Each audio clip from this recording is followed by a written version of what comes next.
ஹல்லேலூயா. கர்த்தர் அவர் கிருபை என்றும் உள்ளது. ஹல்லேலூயா. ஏசியா தீர்க்கதரிசன புஸ்தகம் 45வது அதிகாரம் 1 முதல் 4 வரைக்கும் வாசிக்க கேட்போம்.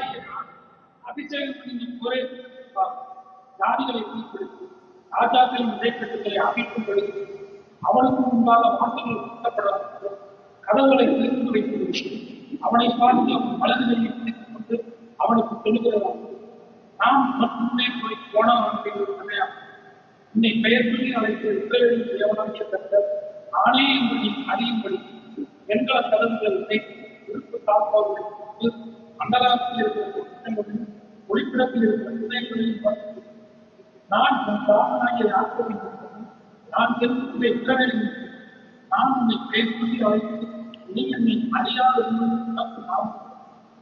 ஆமென். ஹல்லேலூயா. கோரேஸ் என்ற ஒரு மனிதனுக்கு, ராஜாவுக்கு ஏசியா தீர்க்கதரிசி புஸ்தகத்துல இவ்வளவாய் எழுதப்பட்டிருக்கிறது. கோரேஸ் என்கிற ஒரு மனுஷன் யார் என்று சொல்லும் போது, அவன் யூதாவுடைய வம்சத்தில் இல்லாதவன், அவன் ஒரு புறஜாதி. இந்த கோரேஸ் ஒரு புறஜாதியான ஒரு மனுஷனுடைய வாழ்க்கையில கர்த்தருடைய வார்த்தை அவன் சொல்லுகிறது, அவனுக்கு முன்பதாக வெண்கல கதவுகளை உடைத்து இரும்பு தாழ்பாள்களை முறித்து போட்டு பொக்கிஷத்தை என்ன செய்வேன் உனக்கு தருவேன், கோணலா இருக்கிற வழிகள்லாம் என்ன செய்வேன் உனக்கு செவ்வாயாக்குவேன் என்று சொல்லி இந்த கோரேசுக்கு கர்த்தர் சொல்லுகிறான்.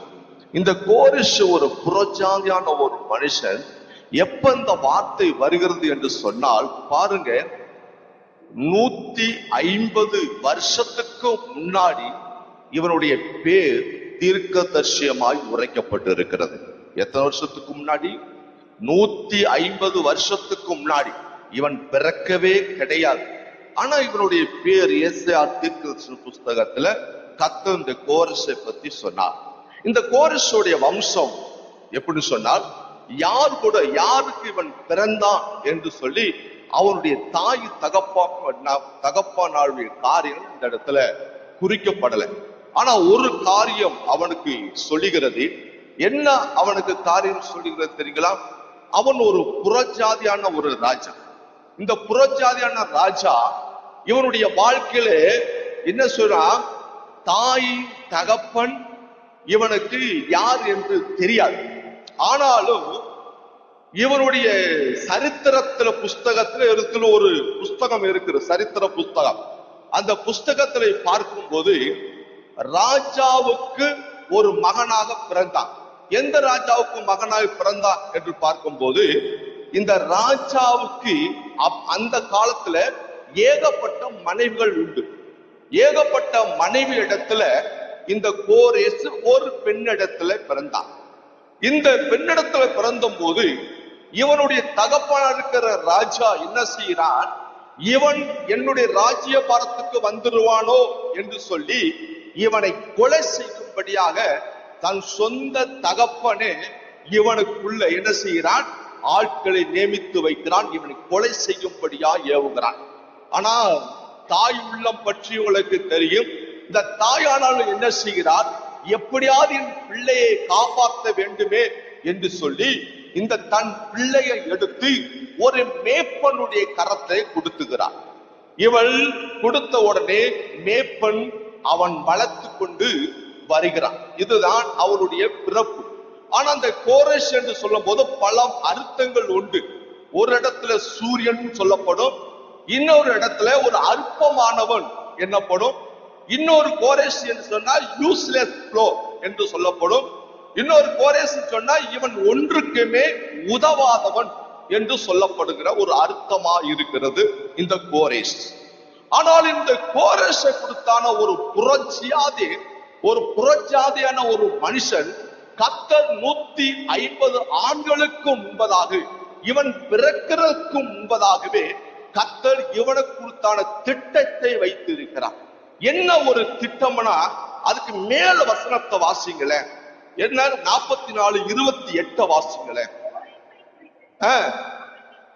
என் மேப்பன் எருசலேமை நோக்கி கட்டப்படு என்றும் தேவ ஆலயத்தை நோக்கி அஸ்திவாரப்படும் என்றும் சொல்லி எனக்கு பிரியமானதெல்லாம் நிறைவேற்றுவான்.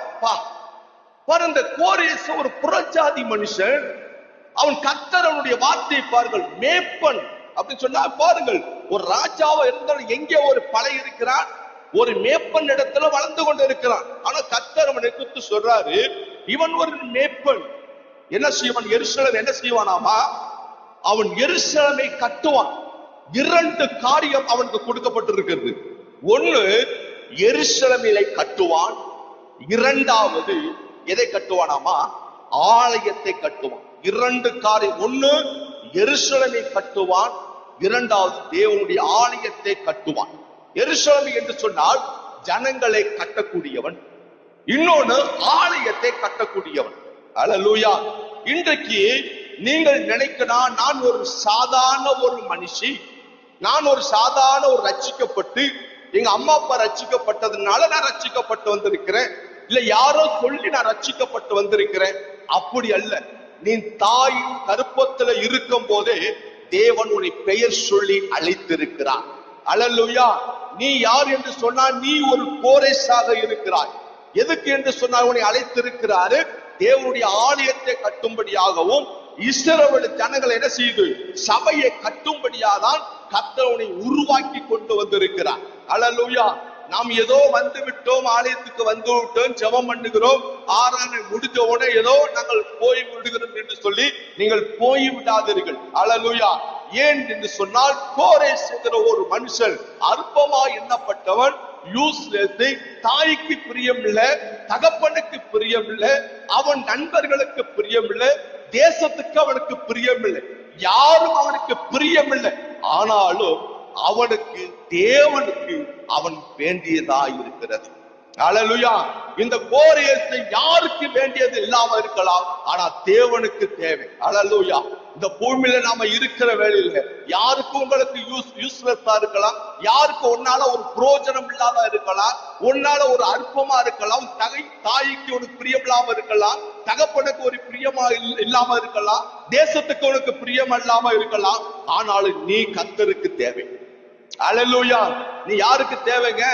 நீ கர்த்தருக்கு தேவை. ஏன் சொன்னால் எருசலேம் என்ன செய்ய வேண்டும்? ஜனங்களை கட்டும்படியாக, ஆலயத்தை கட்டும்படியாக கர்த்தர் உன்னையே இந்த இடத்துல தேர்ந்து கொண்டு வைத்திருக்கிறார். அல்லேலூயா. ஏதோ பாருங்கள், கோரேசுக்கு சொல்றார், வெண்கல கதவுகளை உடைத்தும்படியால். அவருடைய காரியத்தை ஒன்று சொல்ல முடிகிறேன் பாருங்க.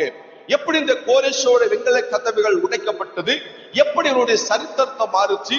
நம்மளை போல ஒரு சாதாரண ஒரு மனுஷன், ஆடுகளை மேய்த்து கொண்டிருந்த மனுஷன் எப்படி இந்த பெரிய சாம்ராஜ்யத்தை கட்டினான் என்று சொல்லும் போது, அவன் ராஜாவாய் மாறி எப்படி நிற்கிறான் என்று சொல்லும் போது பார்க்கும் போது, நீங்கள் தானியேல் புஸ்தகத்துல நீங்க 5 நீங்கள் வீட்டுல போய் வாசிக்கும் போது அங்க ஒரு சம்பவம் நடக்கும். இந்த பாபிலோன் பட்டணம் பெரிய ஒரு பட்டணம் அந்த இடத்துல இருக்கிறது. இந்த பாபிலோனுடைய பட்டணம் அந்த காலத்துல என்ன செய்கிறான்னு சொன்னால், ஒரு 70% இந்த தேசத்தை ஆளுகை செய்தவர்கள் யாரு? இந்த பாபிலோன் தேசத்தின் நேபுகாத்நேசர் என்று சொல்லப்படுகிற இந்த ராஜா. அவருடைய அந்த கோட்டை பார்க்கும் போது சொல்லும் போது, அவர்கள் பட்டணம் எதுக்குள்ள இருக்குன்னு சொன்னால், அவர்கள் 100 அடி ஹைட்ல, 100க்கு மேல அவங்க ஹைட்ல எப்படி இருக்குமாமா, 80 அடி அகலத்துல அந்த கோட்டை முழுவதும் என்ன செய்யுமாமா, கட்டப்பட்டு இருக்கிறது. 80 அடி அந்த கோட்டை கட்டப்பட்டு இருக்கிறது. இந்த கோட்டைக்குள்ள இவர்கள் யார் இருக்கிறார்கள்? இந்த பாபிலோன் ஜனங்கள் இருக்கிறார்கள். இந்த பாபிலோன் ஜனங்கள் இருக்கிற வேளையிலே இந்த இஸ்ரவேல் ஜனங்களை சிறைப்படுத்தி கொண்டு போய் அந்த பாபிலோன் தேசத்துக்குள்ளேயும் வைத்திருக்கிறார்கள், சிறைப்பட்டு இருக்கிறார்கள். எப்படி சிறைப்பட்டு இருக்கிறான்னு சொல்லும் போது, தாவீது ராஜா இந்த ராஜாவாய் ஆடுகளை வைத்துக் கொண்டிருந்தவன். அதான் சொல்றான், தேவன் கீழ்த்தனமா இருந்தாலும், கீழே இருந்தாலும் உன்னை மேலே எடுத்து உயர்த்த அவருக்கு மட்டும்தான் அதிகாரம் உண்டு. அல்லேலூயா. எளியவர்களை குப்பையிருந்து எடுத்து ராஜா கூட பிறகு கூட என்ன செய்வாரு? உட்கார வைக்கிற தேவனாக இருக்கிறார். கீழ் மட்டத்திலிருந்து மேல் மட்டத்துக்கு கொண்டு போறது யார் என்று சொன்னால், தேவன் ஒருவர் மட்டுமே உன் மேல் வட்டத்துக்கு என்ன செய்வாரு? கொண்டு போக முடியும். தாவீது ஆடுகளை வைத்துக் கொண்டிருந்தவன் ராஜாவாய் மாறினான்.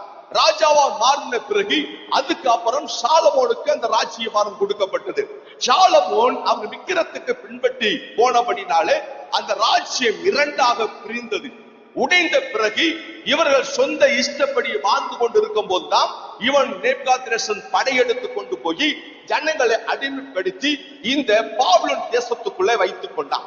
இந்த பாபிலோன் தேசத்துக்குள்ள வைத்துக் கொண்டிருக்கும் போது தேசத்தின் சுத்திலே இவர்கள் மதில்களை கட்டி வைத்திருக்கிறார்கள். 100 அடி ஹைட்ல 80 அடி அகலத்துல என்ன செய்யுமா, ரதங்கள் மேலே போகுமாமா.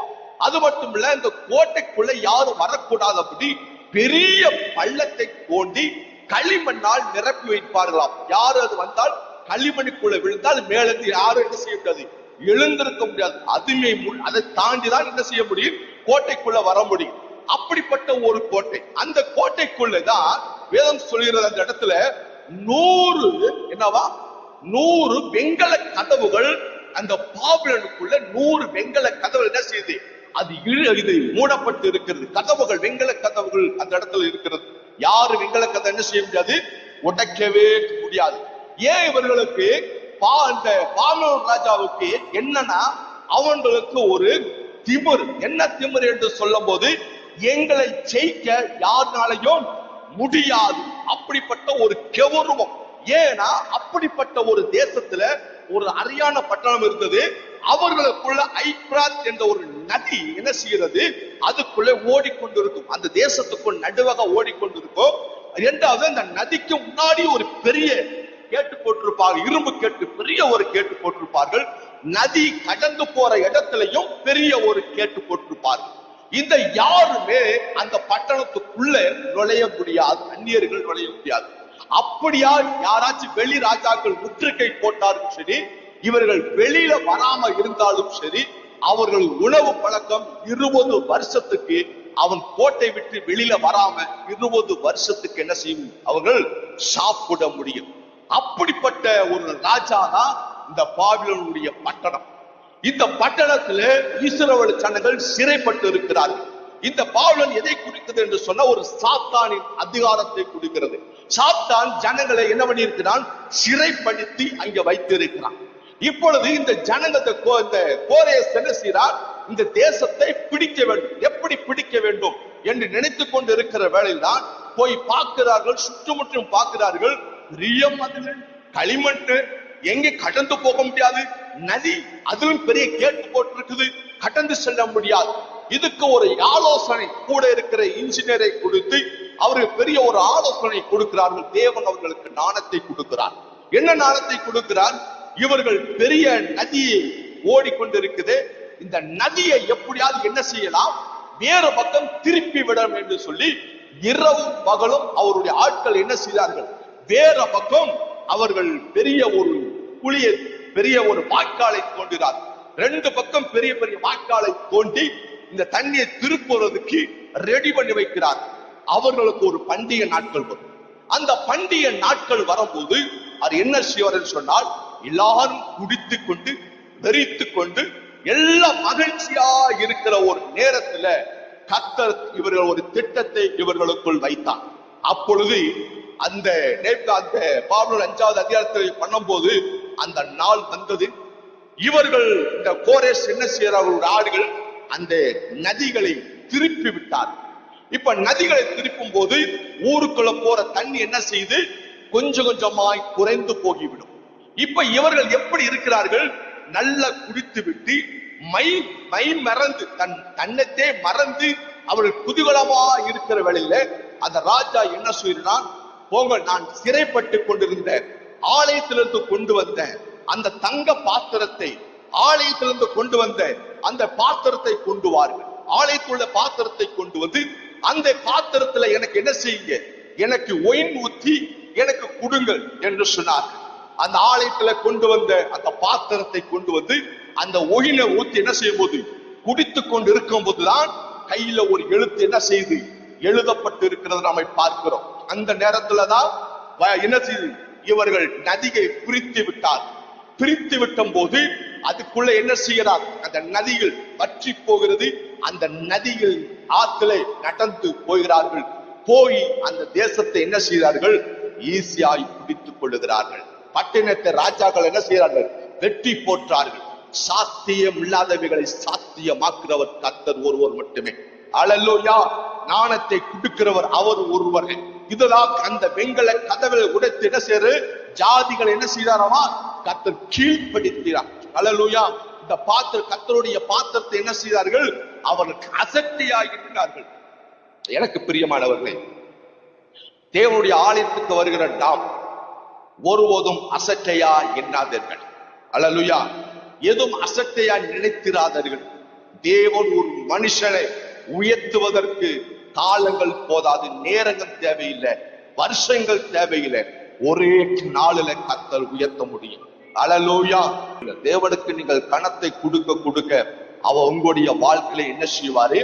கணத்தை கொடுப்பார். உங்களுடைய வாழ்க்கையில ஒரு காரியத்தை சொல்கிறேன். முதல் தேவனுக்கு என்ன செய்யுங்க? உங்க காரியத்தை நீங்கள் கொடுங்க. உங்கள் காரியத்தை நீங்கள் தேவனுக்கு கொடுப்பீங்க என்று சொன்னால் சகல ஆசீர்வாதங்களும் உங்களை தேடி வரும். அல்லேலூயா. இன்னைக்கு எதை நாம் தேவனுக்கு முன்னாடி கணத்தை கொடுக்கிறோம்? அதை நீங்கள் நினைத்து பாருங்கள். இன்னைக்கு நம் வீழ்ச்சிக்கு காரணம் என்ன? இன்னும் நாம் மேலே முன்னேறி செல்ல முடியாத காரணம் என்ன? இன்னும் நம் வாழ்க்கை துக்கத்தின் மேல துக்கம் வருவதற்கு என்ன? ஏன் நம்ம தோல்வியை சந்திச்சு கொண்டு இருக்கிறோம்?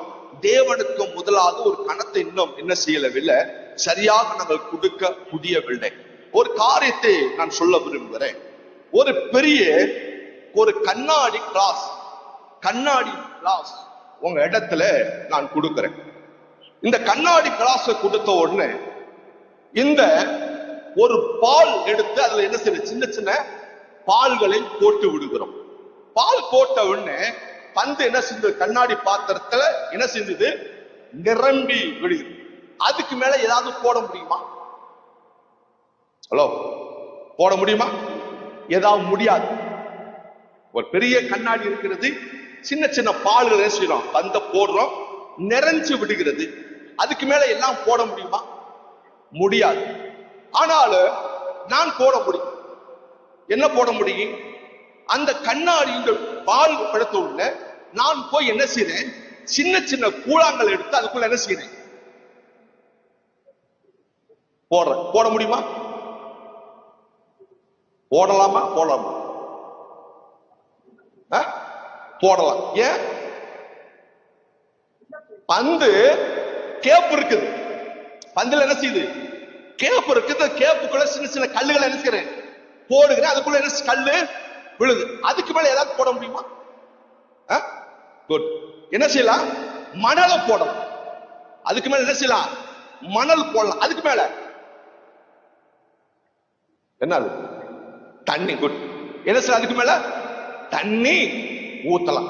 பாருங்கள், ஒரு கண்ணாடி கிளாஸ்ல நாம் பாலை போட்டு நிரப்பி விட்டோம் என்று சொன்னால் வேற எதையுமே போட முடியாது என்று நினைக்கும் போது என்னென்ன போடுகிறோம்? சின்ன சின்ன கல்ல போடலாம், கொஞ்சம் அந்த கேப்புக்கு அடியில என்ன செய்யலாம்? மண்ணை போடலாம், அந்த கேப்புக்கு அடியில என்ன செய்யலாம்? தண்ணி ஊத்தலாம். ஆனா நாம் என்ன செய்யறோம்? பெரியவராயிருக்கிற இயேசுவை நாம் உள்ளுக்க இன்னும் ஏற்றுக்கொள்ளாதபடி வெளியில வைத்து விட்டு நாம் உலகத்து காரியத்தை தண்ணியை நிரப்பி விடுகிறோம்.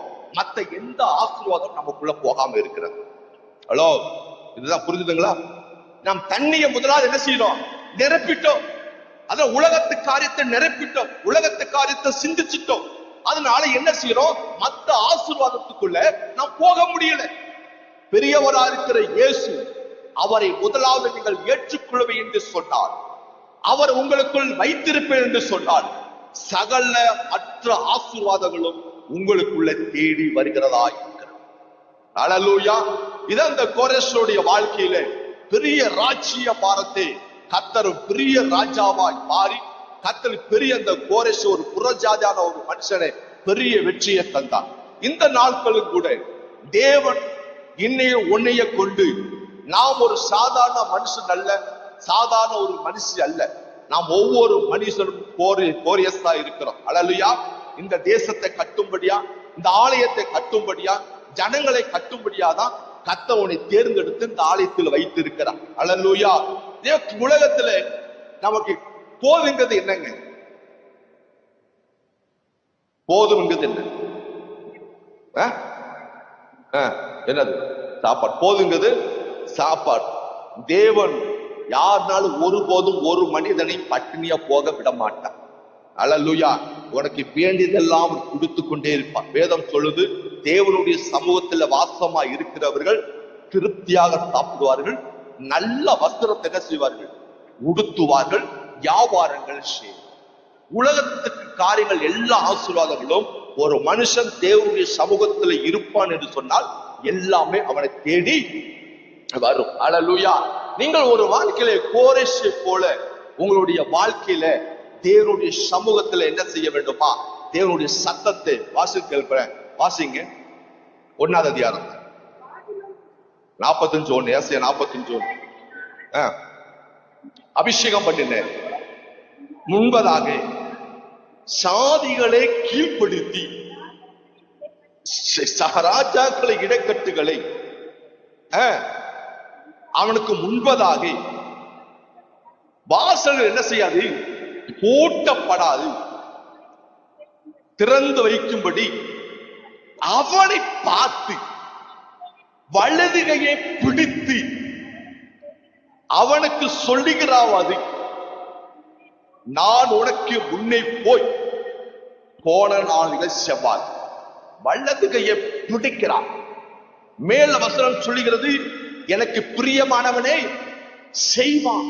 44:28 சொல்லி, எனக்கு பிரியமானவர்கள் பிரியமான காரியத்தை அவன் செய்வான்.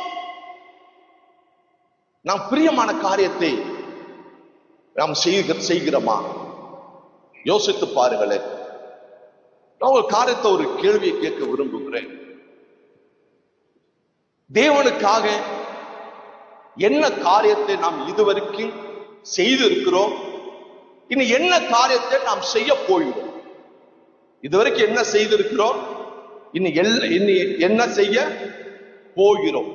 ஒரு கேள்வி, ஒரு குறியாக நீங்க வைத்துக் கொள்ளுங்க. சபை 2 காரியத்துக்காக உங்களுக்கு எப்பொழுதுமே பிரயாசப்பட்டு கொண்டிருக்கும்.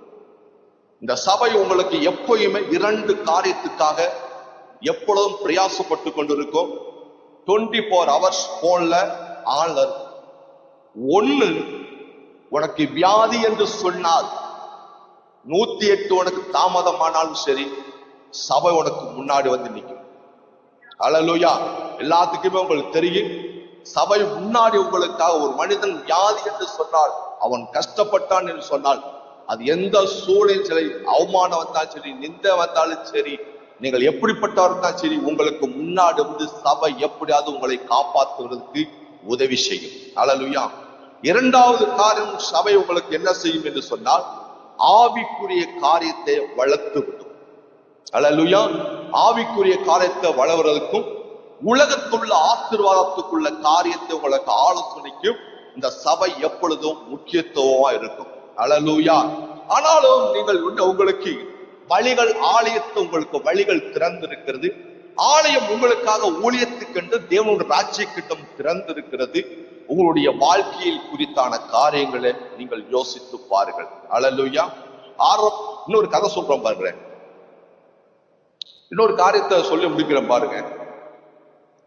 ஒரு மனுஷன், ஐயா நான் பிசினஸ், நான் ஒரு இடத்துல ஒரு எஜமான்கிட்ட வேலை செய்யறான். எஜமான்கிட்ட வேலை செஞ்ச பிறகு அந்த எஜமான் சொல்லுகிறான், நான் வெளியில போய் வேலை ஒரு பிசினஸ் தொடங்கலாம்னு இருக்கிறேன். எனக்கு ஏதாச்சும் இத்தனை வருஷமா வேலை செஞ்சேன், எனக்கு நீங்கள் உதவி செய்யுங்கயான்னு சொன்னான். இந்த எஜமான் என்ன சொன்னான்னு தெரியுங்களா? வீட்டுக்குள்ள தேடி பார்த்தான், ஒரு எலி இருந்தது. அந்த எலியை அடித்தான், அது செத்து போய் விட்டது. இந்த செத்த எலியை கொடுத்து நீ பொழைச்சுக்கன்னு சொன்னான். செத்த எலியை கொடுத்து பொழைச்சுக்கோ.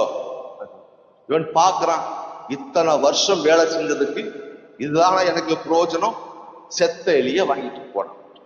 போய்கொண்டிருக்கும் போதிலே ஒரு கடையை பார்க்கிறான். ஒரு கடையை பார்த்து கொண்டிருக்கும் போது அந்த கடையில பூனை இருக்கு. அந்த பூனை யாரு வளர்க்கிறான்னு சொன்னா, கடலைக்காரன் என்ன செய்யறான், பூனைய வளர்த்துட்டு இருக்கிறான். இவன் போறான், போய் சொல்றான், ஐயா உங்க பூனைக்கு இறை தேவை, அதனால நான் எலிய கொடுக்கிறேன், இந்த பூனைக்கு இந்த எலியை கொடுங்க, எனக்கு கொஞ்சம் கடலை கொடுங்க. சந்தோஷமா இந்த கடைக்காரன் வாங்குறான், எலியை பூனைக்கு போட்டான், கொஞ்சம் கடையை கொடுத்தான். இந்த கடையை கொண்டு போய் கடை தெருவுக்கு போனா ஒரு துண்டை விரிச்சான், கொஞ்சம் கொஞ்சம் கூறுகளாய் போட்டு வித்தான். அன்றைக்கு அவனுக்கு ஒரு 10 ரூபாய் கிடைச்சு. அதை மீண்டும் எடுத்து கொண்டு போய் 10 ரூபாய்க்கு கடலை வாங்கினான். மீண்டும் வாங்கிட்டு வந்தான், துண்டை விரிச்சான், கூறு வித்தான். ஒரு நாளைக்கு அவனுக்கு 300 ரூபாய்க்கு கிடைச்சு. அவன் போனான், 300 ரூபாய்க்கு கடலை வாங்கினான், பாக்கெட் பண்ணி விட்டான். ஒரு நாளைக்கு அவனுக்கு 500 ரூபாய் கிடைச்சு. மீண்டும் வாங்கின பிறகு ஒரு பெரிய கடையை போட்டு ஆரம்பிச்சான். கடையை ஆரம்பிச்ச போது ஒரு நாளைக்கு 1000 ரூபாய்க்கு மில்ல ஆரம்பிச்சான். மீண்டும் அந்த கடையை தயாரிக்கிற மிஷினை இவன் வாங்கி உருவாக்கப்பட்டான். பெரிய ஒரு தொழில் அதிபராய் மாறினான். ஒரு நாள் அவன் இடத்துல போனான், எஜமான இடத்துல போனான். ஐயா, நான் புதிய கம்பெனி ஓபன் பண்ணும்படி நீங்கள் வர வேண்டும். நீ யாரையா என்று கேட்கும் போது, நீங்கள் எனக்கு ஒன்றுக்குமே புரோஜனம் இல்லாத செத்த எலியை கொடுத்தீங்க இல்லையா, அந்த எலியை வச்சு நான் என்ன செஞ்சையா, நான் பொழைச்சி இன்றைக்கு பெரிய ஒரு தொழில் அதிபராய் இருக்கிறேன் என்று சொன்னான். அல்லேலூயா. இது எதை குறிக்கிறது என்று சொன்னா, உங்களுக்கு சின்ன ஊழியமோ உங்களுக்கு பெரிய ஊழியமோ சரி, கர்த்தர் உங்க கரத்துல எதை கொடுத்திருக்கிறாரோ அதை என்ன செய்யுங்க, நீங்கள் வளர்ந்து கொண்டே போய்கிறீங்க. யூத் மீட்டிங் யூத்துகளா இருக்கலாம், சண்டே கிளாஸ் பிள்ளைகளா இருக்கலாம், ஆராதனையா இருக்கலாம், ஜெபிக்கிறவளா இருக்கலாம், ஊழியத்தை ஊழியம் செய்கிறவளா இருக்கலாம். எந்த காரியத்தை கர்த்தர் உள்ளத்துல வைத்து உங்களுக்கு ஒரு பொறுப்பை கொடுத்திருக்கிறார்களோ அதை நீங்கள் வளர்ச்சி அடைவு என்று சொன்னால் உங்கள் வாழ்க்கை வசந்த காலமாயிருக்கும். கர்த்தர் உங்க கூட இருந்து என்ன செய்வாரு, ஆசீர்வதிப்பார். அல்லேலூயா. இன்னொரு வசனம் சொல்லுகிறது, அபிஷேகம் பண்ணினேன் கோரேசுக்கு முன்பதாக. இந்த உலகத்துல உங்க வாழ்க்கையில என்ன சொத்துகள் இருக்கலாம், உங்க வாழ்க்கையில பணங்கள் இருக்கலாம், உங்கள் வாழ்க்கையில் பொருள் இருக்கலாம், ஆடம்பரமான வாழ்க்கை இருக்கலாம். ஆனா எது இருந்தாலும் சரி, உங்கள் வாழ்க்கையில தேவனுடைய ஆவியானவர் மேல இருக்க வேண்டும். அபிஷேகம் ஒரு மனுஷனுடைய வாழ்க்கையில இருக்க வேண்டும். இந்த அபிஷேகம் உங்க வாழ்க்கையில இருக்கு என்று சொன்னால் எல்லா முகத்தடிகளை உங்க வாழ்க்கையில குறித்து எழுந்து விடும். அல்லேலூயா. அதான் அபிஷேகம், கோரேசுக்கு சொன்ன அபிஷேகம். ஆவியானவர் உங்களுக்குள்ள வர வேண்டும். அதுக்காக நீங்கள் ஒவ்வொரு நேரம் பிரயாசப்பட வேண்டும். ஆவியானவரே என்ன செய்ய வேண்டும், என்னை நிரப்ப வேண்டும். தினந்தோறும் ஆவியானவருக்குள்ள நிரப்ப வேண்டும். ஏன்னா உங்களுக்குள்ள ஆவியானவர் வரும்போதுதான், சத்திய ஆவியானவர் வரும்போதுதான் உங்களுக்கு எல்லாமே விடுதலை ஆக்கப்படும். அல்லேலூயா. உங்க வாழ்க்கை இருக்கிற கட்டுகள்லாம் உடைக்கப்படும். உங்களோட வாழ்க்கையில இருக்கிற எல்லா சிறையிருப்புகள்லாம் மாறு. அப்போஸ்தலர் நாட்களில தேவ ஆவியானவர் இறங்கி வந்தார். 120 பேர் ஒருமனப்பட்டமான ஜெபித்துக் கொண்டிருந்தார்கள். தேவ ஆவியானவர் இறங்கும் போது அந்த 120 மேல இறங்குச்சு. அந்த இடத்துல பார்கள், இயேசு கூட இருந்த பேதுரு எத்தனையோ முறை ஜனங்களிடத்துல சொல்லியிருப்பான், எத்தனை முறை ஜனங்களுக்காக பரிதபிச்சிருக்கான். ஒரு மனுஷன் கூட ரட்சிக்கப்பட்டதாக சரித்திரம் அல்ல. ஆனா தேவ ஆவியானவர் இறங்கும் போது 10 நிமிஷம் பிரசங்கம் 3000 பேர் மனம் திரும்புகிறார்கள். 10 நிமிஷம் பிரசங்கம் 5000 பேர் மனம் திரும்புகிறார்கள். அல்லேலூயா. தேவ ஆவியானவர் இந்த கடைசி நாட்களில ஆவியானவரை கேளுங்க. ஆவியானவர் என்னை நிரப்பும் என்று சொல்லுங்க. ஏன்னா ஆவியானவர் எனக்கு தினந்தோறும் புத்தி கொண்டு இருக்கிறார். இந்த நாட்களில் நம்முடைய சபைகளை நீங்கள் ஒரு வித்தியாசமான பிள்ளைகளாய் மாற வேண்டும். அல்லேலூயா. ஒரு வித்தியாசமான பிள்ளைகளாய் உங்க சரித்திரத்தை மாற்ற வேண்டும். அதுக்கு காரணம் என்ன சொன்னா, தேவ ஆவியானவர் நம்மளுக்குள்ள வேண்டுங்க. தேவ அபிஷேகம் நம்மளுக்குள்ள வேண்டுங்க. அந்த அபிஷேகத்தை கூட்டி என்னங்க ஒவ்வொரு நாளும் தேவனிடத்துல கேளுங்க, ஆண்டவர் என்னைய ஆவியில நிரப்புங்க. நம்மளை போல ஒரு மனுஷன் 1993 ஆண்டுல 1993 சென்னையில ஒரு மீட்டிங் நடந்தது. ரைனாட் போங்கை சுட்டு ஒரு மீட்டிங் நடத்தினார். அந்த வீட்டிற்குள் வெறிநாள் கடற்கரை ஜனங்கள். மீட்டிங் நடந்து முடிஞ்சது. 10 நிமிஷம் பிரசங்கம், 15 நிமிஷம் பிரசங்கம். அதுல 10 நிமிஷம் இயேசு சொல்லுவார். 5 நிமிஷத்துல கர்த்தருடைய வார்த்தை அவ்வளவுதான் முடிச்சுட்டு போயாச்சு. ஆனா காலையில பார்க்கும்போது முனிசிபாலிட்டி லாரியில எல்லாம் எத்தனை தெரியுமா, 4-5 லாரியில எல்லாம் வீல் சேர்கள், கட்டை, எல்லாம் நடக்க முடியாது. வீல் சேர் ஏத்தீங்களா? எல்லா வீல் சேர்களும் கட்டுகளும் ஸ்டிக்குகளும் எல்லாத்தையும் லாரி மேல லாரி ஏற்றினார். அல்லேலூயா. ஏன்னு சொன்னா அத்தனை பேரும் சுகமாகி போனார். ஹalleluya. நம்ம இந்த நாட்கள், இந்த கடைசி நாட்களில ஒவ்வொரு நாளும் தெரிஞ்ச ஆவியானவரே என்னை நிரப்புங்கப்பா, உங்க அபிஷேகத்துல நிரப்புங்கப்பா, தேவாவில நிரப்புங்களை கேளுங்க. உங்களை போல என்னை போல பாலாங்கி ஒரு மனுஷன், அவர் செபித்துக் கொண்டு இருக்கிறவர்களை 3 பேர் செபித்தார்கள். தேவனுடைய ஆவியானவர் இறங்கினார். சபை மாறுச்சு, சபையினுடைய சரித்திரத்தை மாறுச்சு. 18 லட்சம் பேர், 10 லட்சம் பேர், 18 லட்சம் பேர். அவர் சாகருக்கு முன்னாடி சொல்லிட்டு போனாரு, 1 கோடி விசுவாசிகளை சந்திச்சு மரித்தார். அல்லேலூயா. அவளை போல நம்ம என்ன, நம்முடைய வாழ்க்கையில வைராக்கியம் எப்படி இருக்கிறது? நம்முடைய வைராக்கியம் எப்படி இருக்கிறது? நீங்க நினைத்து பாருங்கள் தேவனுடைய பிள்ளைகளே. கர்த்தருடைய ஆவியானவர் நம்ம மேல இறங்கினார் என்று சொன்னார். இந்த கோயம்புத்தூர் பட்டணத்துல நம் சரித்திரத்தை மாற்றி எழுதும்படி நீங்கள் கர்த்தர் உங்களை ஒவ்வொரு மனுஷனும் கோரேஸ் என்று சொல்லி என்ன செஞ்சிருக்காரு? அழைத்திருக்கிறார். வெங்கல கதவுகளை உடைக்கும்படியாய், இரும்பு தாழ்பாள்களை முறிக்கும்படியாய், இங்க கோயம்புத்தூர் பட்டணத்தில் இருக்க கட்டுகளை உடைக்கும்படியாய், சிறைப்பட்டவர்களை விடுதலையாக்கும்படியாய் தேவ ஆவியான உங்களை என்ன பண்ணிருக்காரு? தெரிந்து கொண்டிருக்கிறார். ஒவ்வொரு நாளும் நீங்கள் அசதியா நினைச்சிடாதீங்க. தேவ சமூகத்துல உட்கார்ந்து நீங்க என்ன செய்யுங்க? ஜெபம் பண்ணுங்க, மணிக்கணக்கில் ஜெபம் பண்ணுங்க, ஆவியானவரை கேளுங்க, அவர்கள் மத்தியில இறங்கி வருவார். அல்லேலூயா. எனக்கு பிரியமானவர்களே, கட்டு இருக்குது அது இருக்குதுன்னு ஓடாதீங்க. ஆலயத்துக்குள் வரும்போது, நிறைவானவர் வரும்போது குறைவானது ஒளிந்து போய்விட்டார். அல்லேலூயா. நிறைவான இயேசு உனக்குள் வருவார் என்று சொன்னார். குறைவானது எல்லாம் உன்னை விட்டு ஒளிந்து போகும். கடைசியா ஒரு வசனத்தை வாசி முடிக்க விரும்புகிறேன். லூக்கா எழுதின சுவிசேஷம் 11வது அதிகாரத்துல வாசிக்க. லூக்கா எழுதின சுவிசேஷம் 11 6 முதல் 9 வரைக்கும். சிநேகிதன்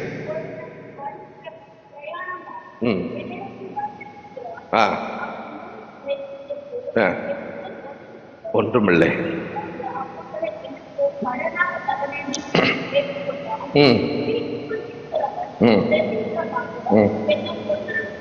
செய்யாதே.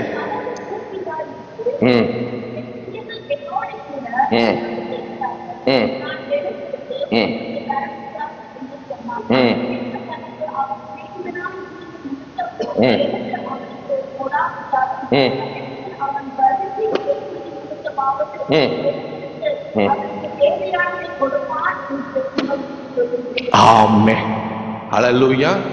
ஒரு ஸ்ரீகன் போறான், ஐயா என் பிள்ளைக்கு அப்பத்தை கேட்கிறான். கதவு பூட்டியாச்சு, என்னை தொந்தரப்படுத்தாதன்னு சொல்றான். ஆனா ஒன்னே ஒன்று, அவன் வருந்தி கேட்டது நிமித்தம் அவனுக்கு என்ன செய்ய? அப்பத்தை கொடுத்தான். செபம் சிம்பிள். நீங்கள் செபம் என்ன செய்து? ஈஸி. நீங்கள் பிரயாசப்பட்டு உடம்பை வருத்தி எடுத்து ஒடுக்கி பிரயாசப்படுறது ஒன்னே ஒண்ணு. அவன் என்ன கேட்டிருப்பான்? நண்பனே எனக்கு என்ன வேணும்? அப்பத்தை கொடும், எனக்கு அப்பத்தை கொடும். நண்பனே எனக்கு அப்பத்தை கொடும். நீ நல்லவர், நீ அப்படிப்பட்டவர், எதையுமே அவன் அகட்டிக்கல. ஒன்னே ஒண்ணு, எனக்கு அப்பத்தை கொடும். நண்பரை எனக்கு அப்பத்தை கொடும், நண்பரை எனக்கு அப்பத்தை கொடும். ஈஸியான ஒரு ஜெபம். இதை நம்ம பண்ண மாட்டோமா? தேவனிடத்துல ஒன்றே ஒன்று கேளுங்க, ஆண்டவரே என்னை அபிஷேகம் பண்ணு. நீங்கள் நிறைவானது வரும்போது குறைவானது ஒழுங்குவோம். என்னை ஆசீர்வதிங்க, என்னை இப்படி உயர்த்துங்க, என்னை அப்படி செய்யுங்க, ஒன்றும் கேட்காத. 21 நாள் வந்து பார், ஒரே ஒரு காரியம் கேளு, ஆண்டவரை என்னைய அபிஷேகம், என்னைய ஆசீர்வதி. கோரேஸ். ஹல்லேலூயா. மனிதன் உதாரணம் படித்திருக்கலாம், தகப்பன் வெறுத்திருக்கலாம், தாய் வெறுத்திருக்கலாம், நண்பர் வெறுத்திருக்கலாம், உலகம் வெறுத்திருக்கலாம். ஆனா நீ கர்த்தருக்கு தேவை. நீ யார் தேவைங்க? கர்த்தருக்கு தேவை. அவர் உன்னைய கொண்டு பயங்கரமான காரியங்களை செய்யக்கூடாது, உன்னைய கொண்டு அதர்சமான காரியங்களை செய்யக்கூடாது, உன்னைய கொண்டு தேவனுடைய அற்புதமும் அதிசயம் என்ன செய்ய போகுது? புறப்பட போகுது. ஏன்னு சொன்னால் அவன் நம்மளுக்குள்ள வாசம் பண்ண விரும்புகிறான். ஒரு காரியத்தை சொல்லி முடிக்கிறேன் பாருங்களேன். ஏன் நம்மளுக்குள்ள வாசம் பண்ணணும்?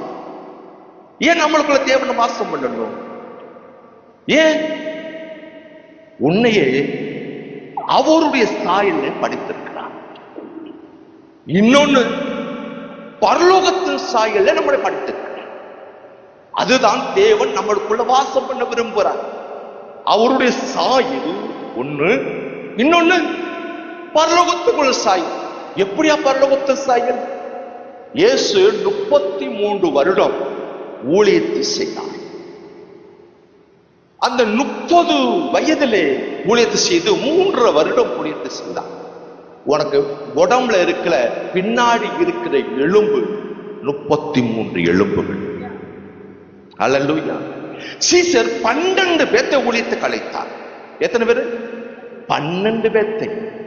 உன் விழா எலும்பு எத்தனை? 12. விழா எலும்பு எத்தனைங்க? 12. பரலோகத்திலே மூப்பர்கள் எத்தனை பேர்? 24 பேர் மூப்பர்கள். இதை 2 12 12 எத்தனைங்க? 24. உன் உடம்புல ஓடுற நரம்பு அப்பா என்று கூப்பிடும் போது எல்லா நரம்பு ஒன்று சேர்ந்து உன் மூளையை தாந்தப்படுத்தி தேவனுடைய வெளிப்பாடை கொண்டு வைக்கிறது. உன் நரம்புகள் அதர்சனமானவைகள். ஹல்லேலூயா. உன் கண்கள் அதுக்கு மேல் அதர்சனமானவை. உன் கண் டீ பார்க்கவும் போன் பார்க்கவும் அல்ல, தேவனுடைய தரிசனத்தை பார்க்கிற கண்கள், தேவனுடைய வல்லமையை பார்க்கிற கண்கள், தேவனுடைய அதிசயத்தை பார்க்கிற கண்கள். உன் காதுகள் சண்டையும் சச்சரவும் கேட்கிற காதல்ல, தேவனுடைய பரலோகத்தின் சத்தத்தை கேட்கிற காதுகள். ஹல்லேலூயா. உன் கரங்கள் அதிர்ஷ்டமான கரங்கள் அல்ல, சாப்பிடுவதற்கு, துணி துவைக்கிறதுக்கு, வேலை செய்வதற்கு அல்ல. உன் கரங்கள் மற்றவர்களை ஆசீர்வதிக்கிறதுக்கும் மற்றவர்களுக்கு கொடுப்பதற்கும். ஹல்லேலூயா. உன் கால்கள் சாதாரணமான ஒரு கால்கள் அல்ல, தேன்மைக்கு அல்ல. உன் சுவிசேஷம் சொல்லும் பாதங்கள் எவ்வளவு அழகாய் இருக்கிறது பாருங்கள். உன் பாதம் அழகான பாதங்கள். நீ ஒரு விஸ்திரமான உருவாக்கப்பட்டவன். அதனால்தான் தேவன் உனக்குள்ள வாசம் பண்ண விரும்புகிறார். ஹல்லேலூயா.